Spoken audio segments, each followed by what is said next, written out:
Welcome to Represent PA's June breakfast briefing. Today we are talking about a hot topic, data centers. We're going to touch on artificial intelligence, the environmental impact of data centers, and then some state legislative solutions to help keep us all safe in our communities. For those of you that I don't already know, my name is Gwen Stoltz, and I am the Executive Director for Represent PA.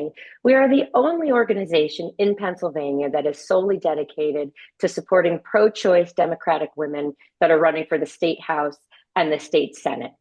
We got started back in 2014 with the whole mission of increasing the number of women serving out in Harrisburg. Since then, we have invested more than $2.5 million into over 160 women candidates. We raise money across the Commonwealth and we invest across the Commonwealth. We are helping to build a pipeline of women leaders, while we also, we definitely want to get more women serving in Harrisburg.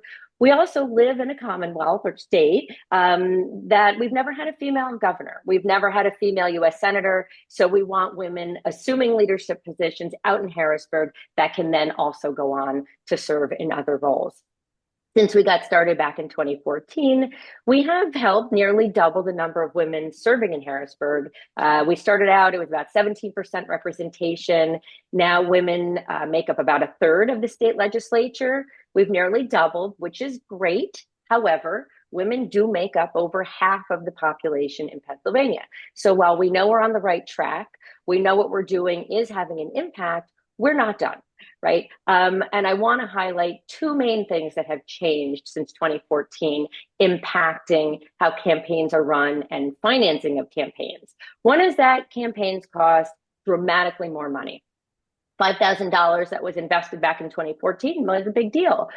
These days, not so much. We have candidates running in some of the most targeted races, $1 million, multi-million dollar budgets. On the Senate side, Eileen, who's on this call, I think it was $6 million, and then the latest budget I heard was $7 million. The other thing really impacting financing of campaigns, mail-in ballots. Used to be election day, was one day in November. Now people start voting weeks to a month prior to that. So a large check that a candidate receives, say at the end of September, by the time they go to implement, even spend that money, they're already missing voters. So what that means for us, for Represent PA, as a group of people investing in women candidates, is that we need to get our candidates more money and we need to get it to them sooner to have an impact. We are off to a good start this cycle. We've invested almost $400,000 into 47 women across the Commonwealth. But, we have another investment round or endorsement round coming up in the summer. The women that we've invested in already need our help to get them over the finish line. And as I highlighted, they need more money and they need it sooner. We emptied our bank account back in April to invest that amount of money. And so now we need you to help us get the women over the finish line. So with that, I want to turn to our topic at hand. If you're just joining us for the first time, every month we have a different topic we speak on. We try to look for things that are relevant, what's going on in the news, what's relevant to the state legislature. We have three dynamic speakers. I am really excited about this because I think they each bring a unique perspective and angle on the conversation of data centers. First, we're going to be hearing from Det Ansinn, who is our AI expert. I put just a mere few bullet points of Det's background. He has a long list of other things he's involved in. But just for the purposes of today's conversation, Det is the Chief Futurist at Futurmatic Corporation, which is an AI-based company. He's been in the space of AI since 2013, so not new to this rodeo. He is a member of the American Society for AI and is a serial entrepreneur, been a part of a number of startups, and if I'm not wrong, a handful or so exits as well. Then we will hear from Katie Blume, who is Political and Legislative Director for Conservation Voters of PA. Katie is a leading advocate out in Harrisburg for climate action and environmental justice. Katie's going to talk about environmental impacts of data centers and some policy positions that we're pushing for. Oh, I should have back up. Det is going to talk about what's happening in the world of AI and why there is this push for data centers. Okay. Finally, we are going to hear from Senator Lindsey Williams, who serves Senate District 38 out in Allegheny County. We are proud at Represent PA to be able to say that we have supported her since she first ran for the state Senate back in 2018. I put just a few bullets here of some legislation that she's prime sponsoring relevant to our conversation today. One of them is Senate Bill 724, which is aimed at protecting our communities from rising energy costs of data centers. And then I just thought interesting was this 1332 requiring notice of use of AI in political ads. Run of show today is going to be, we'll hear from Det, then Katie, then Lindsay. I ask that you hold your questions until we hear from everybody. That way we get to hear from all of our guest speakers, and then we will open it up for discussion. You can put questions in the chat. Okay, I am going to stop sharing my screen, and we will hear from Det, and then we will move to Katie. So with that, Det, take it away. Good morning, and thank you all for joining us. I'm happy to speak on this topic this morning, also to bring perspective that as I was a local elected official for 12 years, understanding the zoning issues. From a policy perspective, I worked with Obama's White House Business Council, and as part of that Business Council for big federal policy as well as local and advocacy in Harrisburg. So this is near and dear, obviously, from that perspective. But really looking at AI, I've been doing paid AI consulting since 2013. My original work with AI actually goes back to the 90s, working with neural networks, back when it was largely an academic pursuit. And what happened is a lot of this technology had been academic pursuits until the fall of 2022, when OpenAI publicly released their LLM model that actually worked reasonably well. And that was in the fall of 22. So that was 4 years ago. You think about the dramatic change in the 4 years. Truth be told, the kind of change that's on deck here is as economically disruptive as the internet. This became something where you saw that promise, saw the potential, that the use of AI that behaved more like artificial intelligence in the movies became something that was actually possible at scale. And that momentum we've seen over the past 4 years reflect in a few different ways. One, how social media is basically unusable because you see all of the various AI-generated memes and content, but also in terms of the impact that it's having on businesses and the demand being created by those businesses. That this is something that is no longer a niche use for proper nerds and engineers and scientists like myself, but also something that has really entered truly the mainstream, that's affected everything from policies within school boards and classrooms to the world at large. Understand that the demand here that's being driven isn't just about technical piece or new website. The demand that's being driven here is really about what the workforce looks like in the future.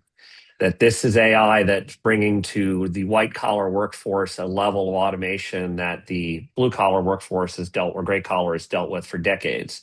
That we're now able to automate tasks that were previously not automatable through technology, and do that at a speed that really doesn't have much precedent. And that creates lots of legislative challenges for us, that creates lots of policy challenges because it's moving so quickly.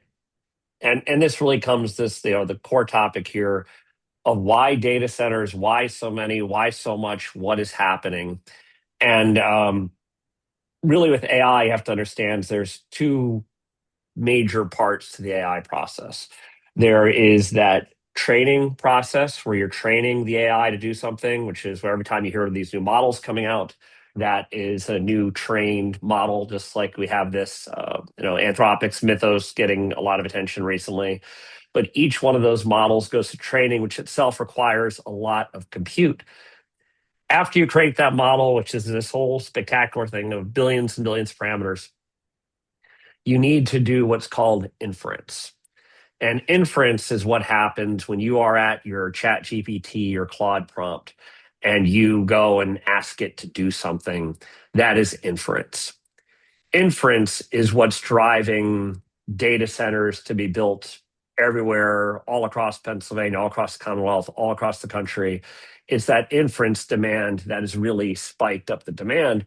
And the idea that it's not just going to be a prompt, that the future of this AI is that you will, instead of engaging a prompt, you will engage an agent, basically a virtual person that just does tasks and works virtually. That's happening. And in order to do that and support that at scale, we need to build these data centers. Data centers themselves are nothing new. There have been data centers here in southeastern PA and Philly region of Bucks County for decades. Data centers themselves aren't new, but what is new is the scale. So if you had a traditional data center, cloud computing data center versus an AI data center, an AI, you need a lot more of it, but a typical rack where they have all these computers. You see these things in TV shows and whatnot. You see a rack of computers. A typical rack of computers for just doing websites, et cetera, or email, that uses about 4 to 10 kilowatts. A typical rack in an AI compute data center is 50 to 100 kilowatts. So you're really looking at a 10x increase in demand electricity. Electricity generates heat. You have the cooling requirements. I'll also be speaking to those things. That is something that is fundamentally different than where we've been, is that these data centers that are being built are using massive amount of resources. And the demand is so great that models are being explored where they're now seeing residential distributed compute, where a data center builder might not be able to get permission, do zoning, et cetera, to do a data center, but they do a housing development, and each home in that development ends up operating nodes for a data center that you do not even see. So there's a lot of workarounds happening. There's a lot of attention paid to this because you need the intersection of power, internet connectivity, which is brought to light communities that thought they weren't big tech communities, happen to have fiber running through them and enough power from old brownfields, et cetera, to stand up a data center and make that work. So, we have this tremendous movement and pressure and all this money being spent. And, it's not going to stop. And it's not going to stop because Goldman Sachs, we look at these AI tech companies. Is it a bubble? Is this something that's crazy? You look at the scale here. Goldman Sachs believes these investments are justified because it will save hundreds of billions of dollars for just some specific roles in terms of salaries and compensation, things that you're paying a workforce to do. And there are certain roles like salespeople where it's anticipated that it'll save $1.3 trillion in payroll in salespeople that aren't being paid. Our country here in the United States, we have a certain view whenever we see one of these things on the rise and we look at it differently. We happen to be, as a culture and people and citizens, more concerned about this than other places in the world. I think it's the history that we have with, between corporate workforces and business interests and labor here is different than it is elsewhere in the world. There are bright spots in that. IKEA went and automated their call centers and then took the 8,500 employees that were displaced from the call centers and trained them to be interior designers. So there are models and things that will help preserve jobs, but I think the challenge is that we have something here moving so quickly, demand spiking so quickly, that while we're talking data centers and disruptive change here, there's changes that will be happening that are currently in progress in labor and will continue to ramp up even more significantly in the coming years. It's a lot of challenge to deal with, and traditionally, we're not great at that necessary velocity when it comes to government. So I look forward to the Q&A section. I can prattle on about various technical details, but also mapping and translating it to what it means in terms of our impact is really important to understand, because for everyone there, if it hasn't affected your life directly, it will. And, as much as I like seeing dancing Chihuahua videos, how many billions of gallons of water were used for that, how much electricity is for that, who had their backyard seized by eminent domain so you could see Chihuahuas and hula skirts. And that's very much the challenge we have on deck. So I appreciate the opportunity and look forward to questions. Thank you. Thank you, Dan. So now we'll turn to Katie, and I'm going to share the slides that she has prepared. Let me bring those over. Give me 1 second here. That's fine. I am going to do a little bit of Okay. before we even get into the slides, Okay. just to kind of follow up on what you just heard. I want to do additional kind of level setting with some of the stuff that's going on in Pennsylvania and pros and cons that you might be hearing, because I'm about to get into some of the cons. But some of the pros that you hear about data centers, it's even something that I experienced. There's a push in the life sciences field. I know that I don't have breast cancer because my radiologist was able to use AI to look at something that was very difficult. So there are beneficial uses to AI, although don't get me started on the workforce stuff that was just mentioned, or artists, for example, that are having their stuff taken. But so there's benefits there, and there are economic benefits there for, say, life sciences, institutions of higher learning that are doing research and development on specific things. And we also hear a lot of people talking about jobs and data centers. And one of the things that folks will be is like, these are not permanent jobs. You do not need all of you don't need 1,000 people to run a data center. I do want to flag, and this is something that I have learned over the years, is we have a lot of union tradespeople, skilled trades in this state that want to build these data centers. Their actual business model is to build big thing and then go and build the next big thing. So this is a big thing they can build because of things like multi-employer pensions and things like that. So you're still going to see a lot of skilled tradespeople wanting to build these things. We are we are pro-union folks, so we want people to see people get jobs, but there is that recognition. And I have seen a lot of folks in our relative spaces say, "Oh, but it's not jobs. What are these people doing?" Well, that's literally kind of their business model, is to build the big thing.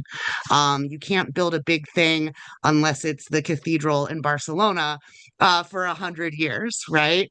So that's some of the pros that we are hearing from folks in Pennsylvania right now.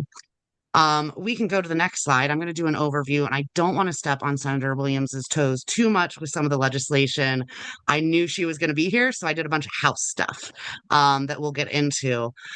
If we can go, I'll just kind of go over where CVPA is coming from, some of the environmental and general issues and concerns beyond workforce. What has been moving through the House is sitting in the Senate, kind of what's next, some lay of the land. And if I have a little bit of time, since we have candidates on this call, I have some awesome message testing, but I might follow up with folks later. So next slide. This is a lot of words, and I'm going to make this simple. There are a lot of lanes in how we deal with data centers from an environmental community standpoint. There are folks advocating for like total ban. There are folks advocating for like, it's fine, but we need this. What CVPA learned throughout the years of fighting fracking, and when fracking came into Pennsylvania, is there were lots of people who really wanted fracking, lots of people who really wanted no fracking, and everybody forgot about regulating whatever could happen. Right. So CVPA has taken the position of our lane, because there's 10 different lanes and we only have so much capacity. We are really going to focus on the regulatory space. Putting all of those guardrails in place that people need so that we can focus on harm reduction and harm mitigation. There are absolutely other organizations doing other things in the environmental space. This is just where we happen to be working, because we don't want to lose sight of, if these are coming here, how do we make sure that our communities, workers, and families and electric bills are being protected? Because as you just heard, there are things coming. Goldman Sachs wants this, right? And yay, capitalism, I guess. So that is our position. With all of that, there are significant environmental concerns. And we could dive into a lot of technical details. I will nerd out for 3 hours, and that's a waste of your time. But I will say there are older version of big language model data usage data centers that are loud and huge and have diesel generation. There are irresponsible actors like Elon Musk and his facility outside of Memphis that, oh, wait, is sited in a black and brown community and has like 100 diesel generators. That's not great. Um, so there's bad actors like that, but there's also some changing technologies that we are absolutely keeping our eyes on. And I want to say they're called fifth and sixth generation data centers. Some of these have closed loop water systems where you are basically filling that cooling system with water once, and it is, I mean, maybe you have to refresh it here and there, but it is not a constant draw like some of the older systems are. And we see actually a different variety of these systems in Loudoun County, Virginia, which is kind of like where all of these, a lot of huge ones are right now. Some of the newer generation data centers have also been able to address some of the noise issues that people also complain about. None of these things are perfect. We still need significant advocacy. What happens with closed loop water cooling systems? Well, you have to cool that water and you have to use a lot of energy to cool that water on top of what it takes to run. So then you're increasing all of your energy usage for a closed loop water system. So how do we handle that? Because of course, we don't want dirty air. We don't want to keep relying on fossil fuels as much as we do. And we have a massive grid problem. We don't have enough electrons on the grid, even for us. So these are all kinds of big issues. And we also have zoning things. I don't want a data center 50 feet from my house. But also I don't want to clear cut a forest for a data center either. So how are we going to handle siting of things? How are we going to handle, I already mentioned noise pollution. How are we going to handle, water runoff? Some of the places where we have speculators wanting to build data centers in Pennsylvania, that is significant literal land movement. When we already have issues with extreme weather and climate resiliency issues causing landslides in places near Senator Williams's district, for example. Western Pennsylvania has a lot of that stuff. So we have a lot of environmental issues that all kind of converge and then intersects on top of our electric grid as well. And the other piece of all of this is just to flag for folks, there are over 90 data center, like hyperscale data center proposals out there for Pennsylvania, give or take. It's speculation. A lot of it we saw with the old school tech bubble. We saw with sort of the fracking bubble, if you will, when everyone wanted to frack. Well, the other thing that regulations will do that we look at from a harm mitigation and reduction space is if we start regulating these things, those bad actors are never going to be able to comply with these things. And you're going to see a lot fewer of these speculative development places. So it really weeds out a lot of those bad actors that aren't willing to comply with good environmental standards and protections for our communities. Whew, that was as fast as I could do that. All right, next slide, please. So what has moved through the House? Mind you, all of these are sitting in the Senate. It's a very weird landscape right now in the Senate. But the really big bill that we have gotten through the House is House Bill 1834. This is sort of the data centers and consumers bill. Super quick overview. It prevents cost shifting onto consumers so that you're not paying for their electric and their infrastructure upgrades. It's investing in LIHEAP programs. It's investing in small scale renewable energy projects.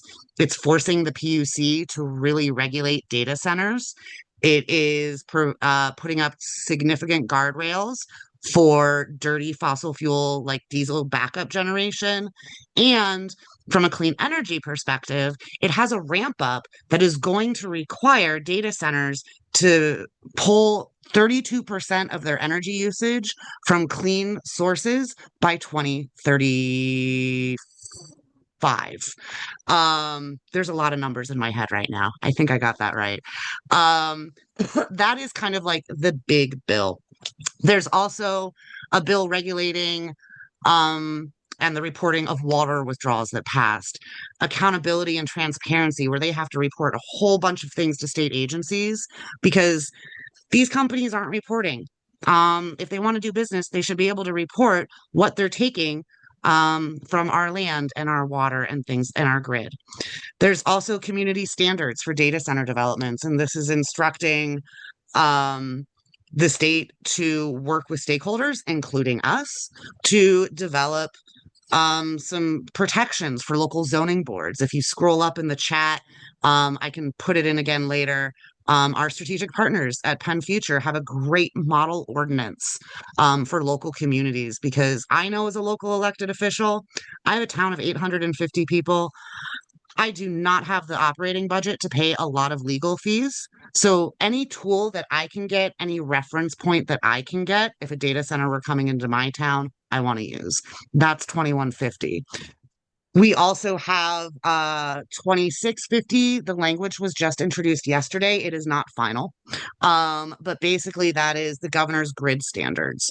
It's saying, okay, if you want this tax credit that's been on the books, and it's just a sales tax credit, it's not like an everything tax credit, but a sales tax credit on the equipment that goes inside these places, you have to comply with all of these things, which are conveniently like a lot of 1834 and 2246.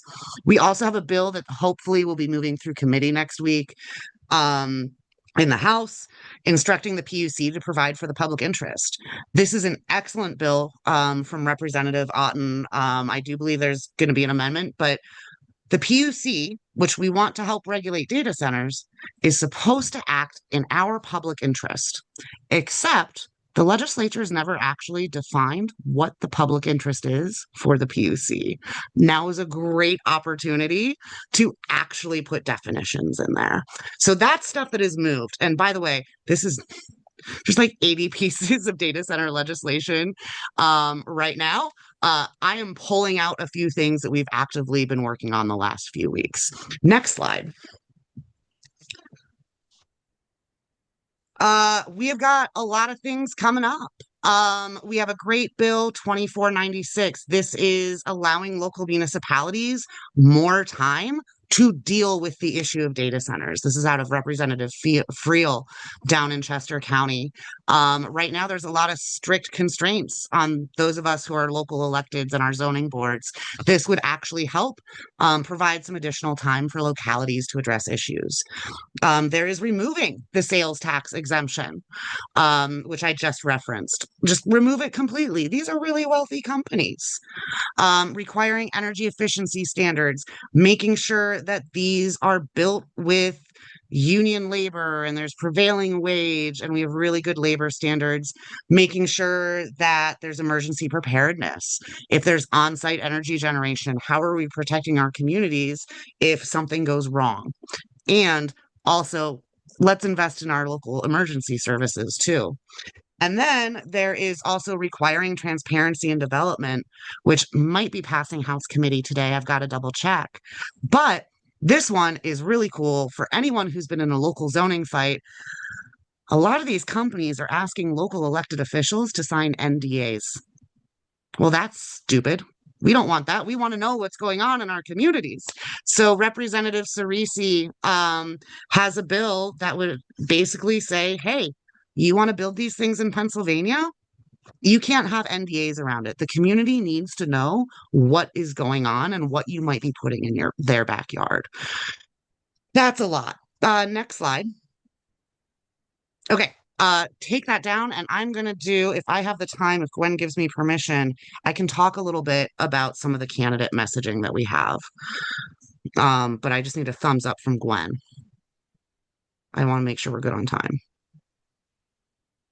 Oh, you're muted. Yeah, Mom. How 2020 of me. If it's quick, because we still have to hear from Senator Williams. So if it's like a minute or two, okay. Gotcha. So the big thing is for any candidates on this call, and we have submitted this on the official side, and we'll be working with the campaign committees as well.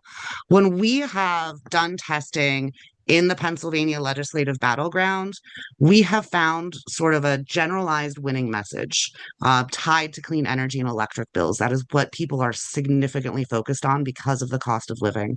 So I just kind of want to read this to folks, and this is broad. It needs to be more specific by district. But while Republicans have allowed big tech companies to build data centers across Pennsylvania without requiring them to supply their own power, Democrats are fighting to protect consumers from skyrocketing electricity bills. Democratic legislators support requiring data centers to bring their own clean energy to the grid and ensure these massive facilities don't force Pennsylvania families to pay for expensive grid upgrades and increased electricity capacity that benefits corporate profits over working people.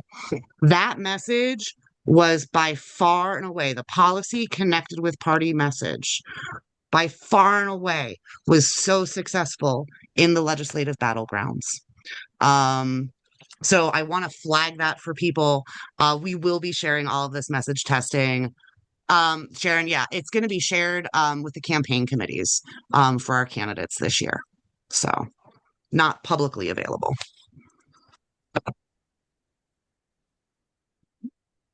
Thank you. Thank you so much for sharing that. And now, after the backdrop, you see how complex these issues are. Senator Lindsey Williams, I know this is probably kind of a nightmare to legislate on, but take it away. Thank you. Thank you, Gwen. And thanks everybody for being here. So I think I'm going to take, we got really big. And I think we're going to go back to something really small, which is what is happening in my district, and then kind of extrapolate and where I'm coming from. So there is a data center being built in my district at the site of a former coal-fired power plant that closed down a few years ago in Springdale Borough. Springdale Borough is about 1.1 square miles, so it's a pretty small municipality. And the constituents there are very concerned. One of the communities knocked, 400 doors or close to 500 doors in the community. They found one person in favor of that data center being in their backyard. Fun fact, Springdale also shares a border with Cheswick Borough. So the data center that is proposed is literally, there's a street that connects them. So all of the hearings, all of the discussions, all of the zoning happens in Springdale, but Cheswick is literally right across the street. It couldn't be any closer. So those communities are feeling that impact. So when I was looking at where is the energy from my constituents coming from, the calls coming into my office are also, people struggling with paying their utility bills, paying for housing, etc. And these things are interconnected. So as we talked about the expansion of data centers, this has been happening for years. It's been on an upward trajectory. And even if a data center is not being built in your neighborhood, you are paying for data center development because we are sharing that across the load, across PJM. And I think more people now are even aware of what PJM is, which is the multi-state entity that sets buying power for electric rates. In fact, I did a demystifying Harrisburg with the Office of Consumer Advocate in April of 2024 talking about PJM. And I think if we had it now, people would rush to it. And then people were still trying to understand what is PJM. So when I was looking at the data center landscape, and as Katie said, there are at least 20, 30 bills. They scan the gamut. The ones being tracked by climate cabinet are, spanning topics, clean energy mandates, ratepayer protection, resource reporting, local land use, community accountability, everything from very narrow to a full ban. That, and I saw Senator Moot's name in the chat. I don't think there's anybody, probably as active as Senator Moot showing up at local land use hearings for data centers. So these are all happening. So when I was looking at it, I was like looking at what can I bring to the landscape that's already here. So I worked on a bill, the Data Center Fair Share Act, Senate Bill 724, that takes the bulk of the MATSI bill before it was amended. So has since been amended, and people like Katie and others have put a lot of work into that. But I added a new section, something that was important to me because I want to make sure that those big tech companies are not taking advantage of our communities. When I met with the Data Center Coalition, they explained that in many other states, when they're dealing with zoning, they're dealing with a county structure. So they're dealing with a huge county like Loudoun County, Virginia, for instance. And they have expertise, they have staff, they have things.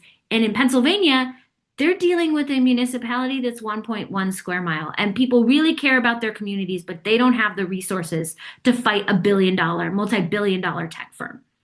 So how do we make sure that they get a piece of whatever is developed in their community?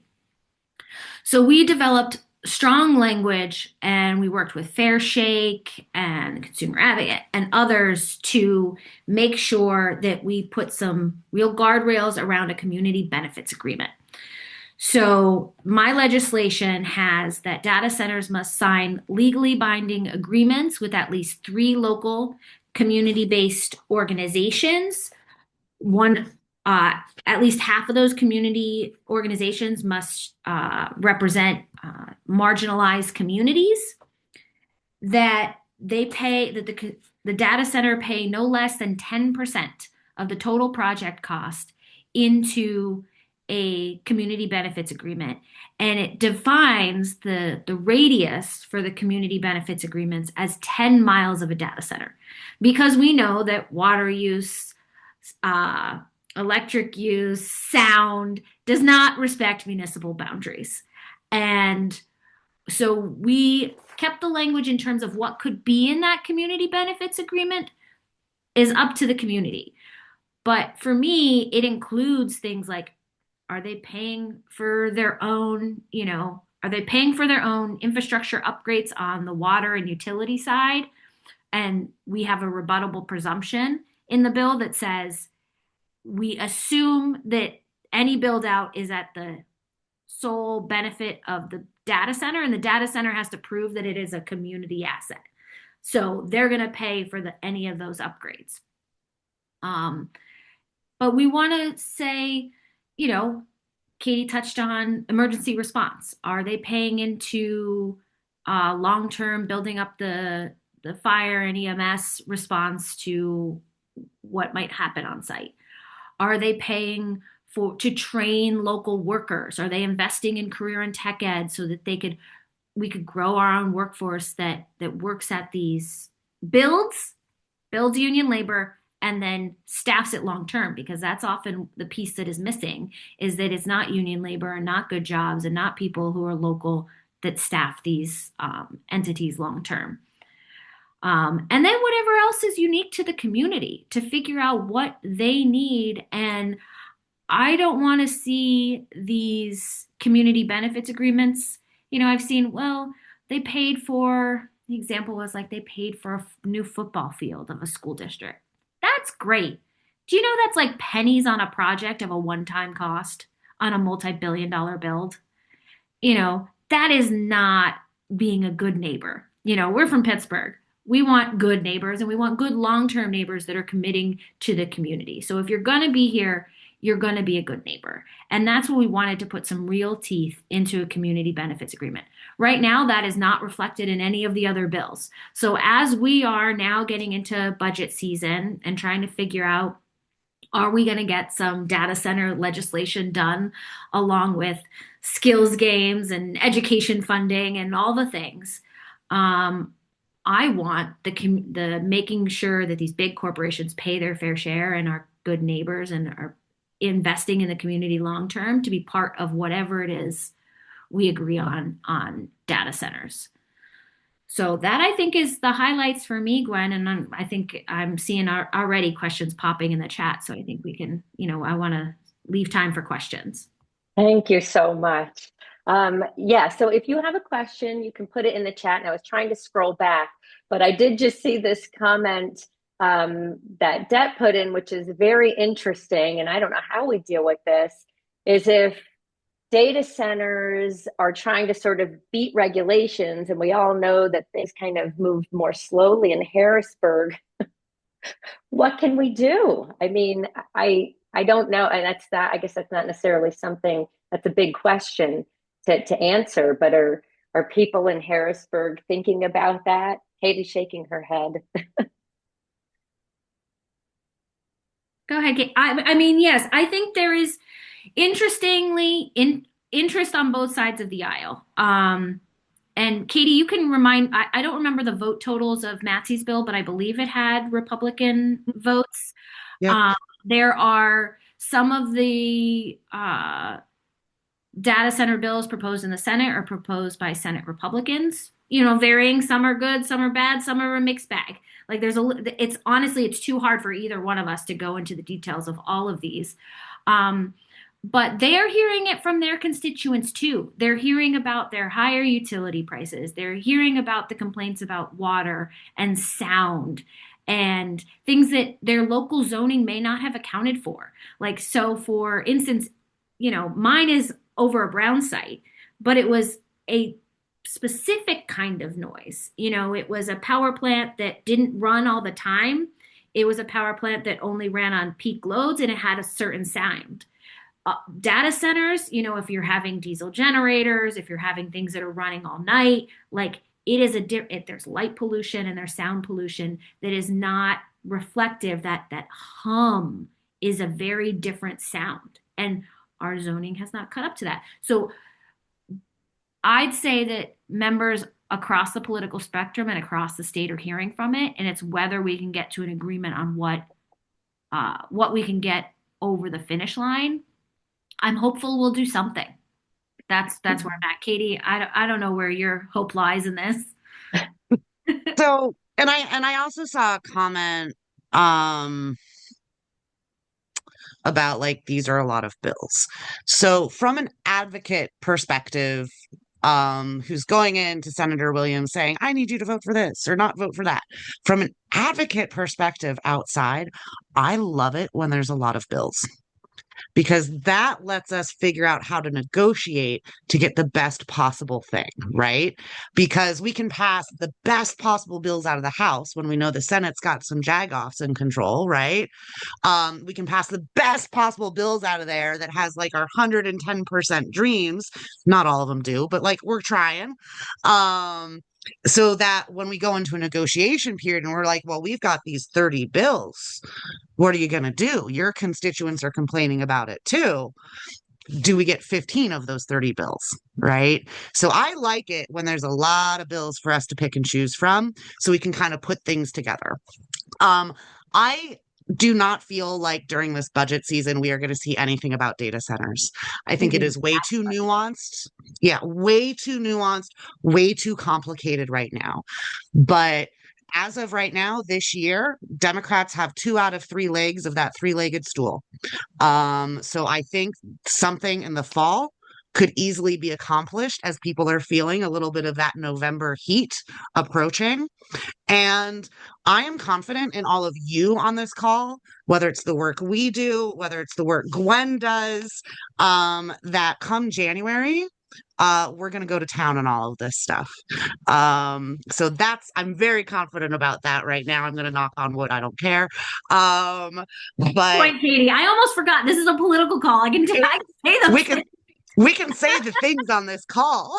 I don't know how I forgot, but I'm so used to keeping in my lane. But yes, this is why November is so freaking important, right? Sure, the polling's good. DC keeps screwing stuff up, right? Great, wonderful. They need to keep making a bad name for themselves. Our Senate Republicans, who I will use other words other than jagoff some days, they They don't know what to do. We have Senator Rothman, who just negotiated his real estate company that he is still part of, just negotiated the sale of a golf course to an AI company. Senator Rothman, do you think he's going to vote for good data center legislation? Senator Pittman, Leader Pittman, is getting data centers built in his district, and his district's going to see money from that. Do you think he's going to vote for good data center legislation? We have to do the work for this fall. We have to. This is so critical so that we can get all of these regulations in place, so we can get Senator Williams's CBA bill. There's like, I've got a laundry list of all the things I want. I want to do the most possible. And all of these things are going to be so important because that's right. AI is coming. How do we deal with it? Just like we used to listen to cassette tapes and then CDs, and now I've got Spotify. That kind of stuff. I don't think anything's happening in the budget. I think some things are going to be done this fall, but I think come January, if we all do our jobs right in November, we can kick butt. Yeah, that's right. I see a question in the chat about, it says, looking at radiuses for community payback, what about data centers near state borders? Does anyone have a comment on that?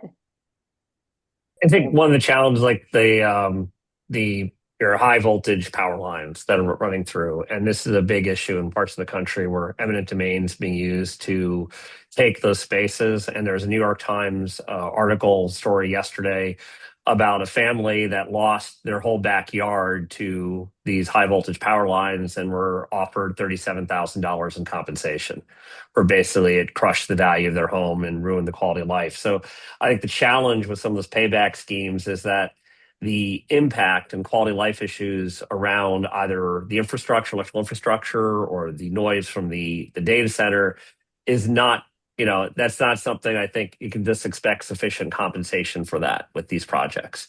It's just something to consider, obviously, legislatively, that if someone got, like you have a casino in Ben Salem and you get a few $100s a year, does that really compensate you for living next to a casino? And that's going to be an emerging challenge, especially with the state and border issues. It's very difficult to coordinate that. It's tough enough to get coordination within the Commonwealth, let alone with our neighbors. I see the question about eminent domain for a private project. Where you're seeing eminent domain is where the utilities, mostly electric, is the one bringing in high voltage lines, and they need new high voltage lines. And that's where the public utility is using eminent domain. Correct. Yes. Thank you, Senator. You're welcome. Sorry, go on. You go. This is also nuanced because I answered a PJM question earlier and this and that. There is a lot more than just the physical data center that is impacting all of this legislation. You just spoke about electric transmission lines. We actually need electric transmission lines. Some of them are going to be for data centers. But also, like, we still need them for us because we've got to get more electrons on the grid because, hey, the planet's heating up, climate change. We have 3 more air conditioners in our house, right? So there's that kind of stuff. So all of this is so interconnected, and there's a lot of nuance involved. And I feel like all 3 of us would be happy to be resources. I see Lou has a question. Can someone talk about the noise problem from data centers, which we've talked a little bit about? Is there anything more to add to that, the noise problem that's created by a data center? I think, obviously, the data centers operated by Musk, which have diesel generators in multiple states. There's lots of horrible stories with that. When you look at water use and noise, those are things that are being mitigated with new data center design. The big tech companies love the low-hanging fruit. Great, we're going to have all this other negative impacts. I'll solve your water thing. I'll do a closed-loop water system. We'll have things quieter there.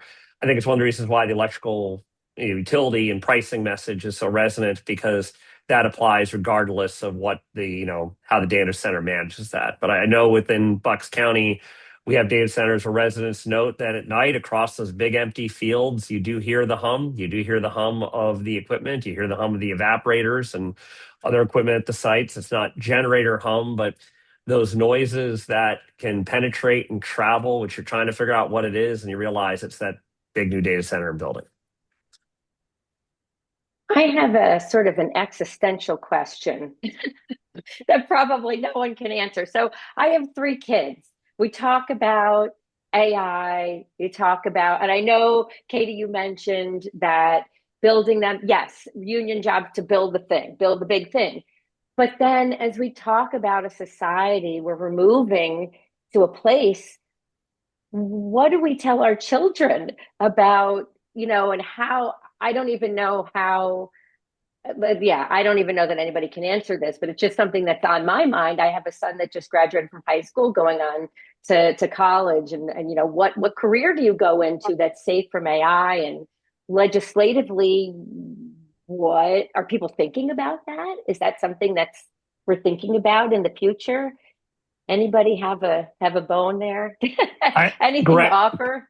Graduates are already dealing with that. I think computer science was obviously one of the ones early hit. I mean, someone made a call out earlier about the creatives as well. Those are being hit hard, but roles like paralegals, there's a lot of things that were considered jobs, and maybe there'll be new jobs that emerge in those areas. But I think that automation's a big deal. I mean, it's very much akin to when we've had displaced factory workers in this country. Factories that used to employ 400 people now employ 40. There's no real precedent for that in the white collar space. And I think graduates now, as you see people seeking internships, anything, they're competing for fewer roles. And a lot of those entry level roles are the easiest to automate with AI right now. So I think those are challenges beyond this, and we'll sort this, and they'll figure out how to shake us down for all this money. Then no one will have any money to go pay and support that because they'll be displaced by jobs.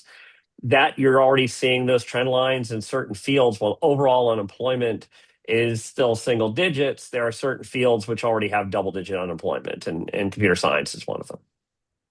I just saw a question come in about actually directed at you, Det, and then I see Lou just raise his hand, so maybe if you can answer quickly. You mentioned new developments with data center racks in new homes. Yeah, there is. It's called residential distributed compute. So in areas and different states have different abilities with regards to zoning. So it's a new model that there's already construction. I know of one in North Carolina and elsewhere where there were local attempts to try to crack down. And instead of becoming a data center, it becomes a housing development. And each property, the housing development has a portion of the compute. And that feels kind of sinister. It's a reality. That's nearly impossible to regulate. But at least there are existing laws on the books to deal with home builders and their infrastructure impact and those things. But there will be workarounds, and this is why I commented that one reason you see aggressive push now is they're trying to beat everything the sender's doing. They're trying to beat everything conservation voters are pushing for. If they get those approvals now, it'll be a shoulder shrug if legislation passes next year, if they already got a dozen data center approvals in southeastern PA. So that's something to understand, that velocity is part of that picture. Interesting. Okay, Lou, go ahead. Hi, thanks. Yeah, it seems to me that this is such an actionable issue that it can be turned into a lot of action items. Like if I was a candidate in Pennsylvania, and thanks for y'all who are running, I would identify where these sites are going to be. There's probably already opposition developing. I would attend all of those meetings. I would ask for house parties around the data sites. I would do my door knocking around those data sites. This is just such an visceral issue that I think will get people going. And if you show up at these meetings and take notes and listen to them, and they say, "Oh my God, a politician who actually shows up at our house, takes house calls, and takes notes, we got to vote for this person." So it seems like this is a really excellent issue to run on, but what do you all think? And what do some of the candidates think? Thank you. Yeah, I think from our perspective, we do both the policy and the political work. And I will say that data centers are on top of people's minds. What we have found through the polling and the testing, outside of citing issues like this is going to be 50 foot from my house, or 100 foot from my house. Outside of those issues, people are worried about their electric bills and the availability of water. Those are the two big things outside of that, like direct noise, right, that you heard talk about. So talking about those things, and I know when I've canvassed, um, it's, hey, what do you care about? Especially when you're kind of in this, we got to touch base with our base right now, before we move to persuadables. It's great to talk about. For Pennsylvania, again, a lot of the message testing I have, we will be staying connected with both the Senate and Democratic campaign committees to make sure that we always get that updated messaging out there. But the number one thing, and I've seen some questions in the chat, what can you do? Go volunteer with the campaign in a flip race or protect seat right now. That is what you can do, because November is going to be critical to actually getting some of this stuff done. Thank you. So we've got 3 minutes left.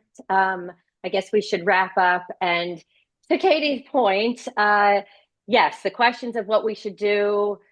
We have a very unique opportunity this cycle where so in Pennsylvania, we have a 1 seat, very narrow majority in the House. There are 7 targeted House races that are most likely to flip. There are women running in 5 of them.